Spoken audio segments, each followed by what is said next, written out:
बिस्मिल्लाहिर्रहमानिर्रहीम। आज हम ईद उल फितर की नमाज़ पढ़ने का तरीका सीखेंगे। जैसे आप जानते हैं कि ईद उल फितर एक दिन के बाद यहाँ पाकिस्तान में हो रही है, तो मैंने बेहतर समझा कि नमाज ईद उल फितर पढ़ने का तरीका आपको बता दूं। सबसे पहले हम नियत करेंगे। नियत कैसे करेंगे? नियत करता हूँ मैं 2 रकात नमाज ईद उल फितर की, ज़ायद 6 तकबीरों के साथ, मुँह मेरा काबा शरीफ की तरफ, वास्ते अल्लाह ताला के, पीछे इस अमाम के अल्लाहु अकबर। अमाम तकबीर कहकर हाथ बांध कर सना पड़ेगा। हमें भी तकबीर कहकर हाथ बांध लेने हैं। इसके बाद क्या होगा? 3 ज़ायद तकबीरें होंगी। पहली तकबीर कहकर हाथ कानों तक उठाकर छोड़ देना है। फिर इसके बाद इसी तरह दूसरी तकबीर कहकर हाथ कानों तक उठाकर छोड़ देने हैं।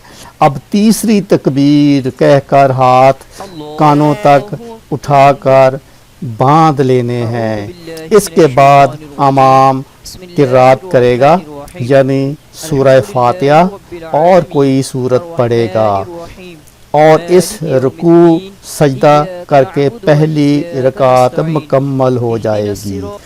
दूसरी रकात के लिए उठते ही इमाम किरात करेगा, यानी सूरह फातिहा और कोई सूरत पढ़ेगा।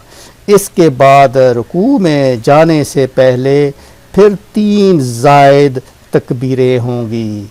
वो किस तरह होंगी? पहली तकबीर कहकर हाथ कानों तक उठाकर छोड़ देना है। ये गौर से सुने, यहाँ पर अक्सर गलती हम कर जाते हैं कि पहली तकबीर कहकर हाथ कानों तक उठाकर छोड़ देने हैं।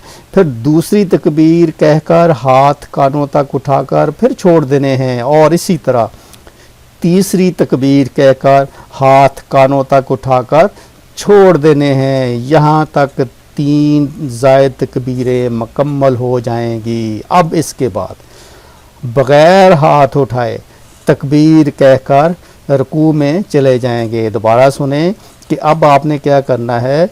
इसके बाद आपने बग़ैर हाथ उठाए तकबीर कहनी है और रुकू में चले जाना है, और बस आगे की नमाज दूसरी नमाज़ों की तरह आपने पढ़नी है और सलाम फेर लेना है।